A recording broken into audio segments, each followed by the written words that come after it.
عشق نبی کی معصوم جھلک، مدینہ کی خوشبو سے مہکتا ہوا ایک گھر، جہاں ایک مدنی ماں اپنے بچوں کو اکثر سیرت رسول صلی اللہ تعالیٰ علیہ وآلہ وسلم کے واقعات سنایا کرتی تھی۔ نبی کریم صلی اللہ تعالیٰ علیہ وآلہ وسلم کی کرم نوازی، ان کی مسکراہٹ، ان کی شفقت اور ان کے معجزات کے تذکرے جب زباں پر آتے تو بچے کی آنکھوں میں چمک آ جاتی، جیسے دل میں نور اتر رہا ہو۔ ایک دن اس معصوم نے ضد کی کہ امی، آپ تو روز میرے نبی صلی اللہ تعالیٰ علیہ وآلہ وسلم کی باتیں سناتی ہیں، اب مجھے ان سے ملانے کے لیے چلیں۔ ماں کے لبوں پر مسکراہٹ آ گئی۔ دل نے کہا شاید بیٹا روضہ اقدس کی زیارت کا شوق رکھتا ہے۔ چنانچہ وہ اسے مسجد نبوی لے گئی۔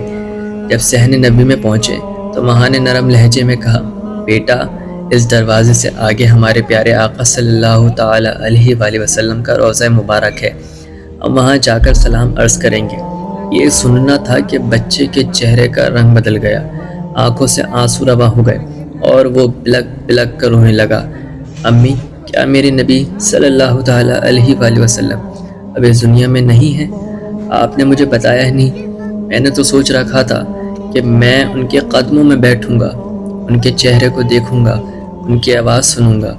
ماں نے بے اختیار اپنے بیٹے کو سینے سے لگا لیا۔ فضا میں ایک ایسی خاموشی چھا گئی جس میں عشق مصطفیٰ صلی اللہ تعالیٰ علیہ وآلہ وسلم کی خوشبو گھل گئی۔ اس لمحے لگتا تھا کہ زمین و آسمان بھی اس ننھے عاشق کے اشکوں کے گواہ بن گئے ہیں۔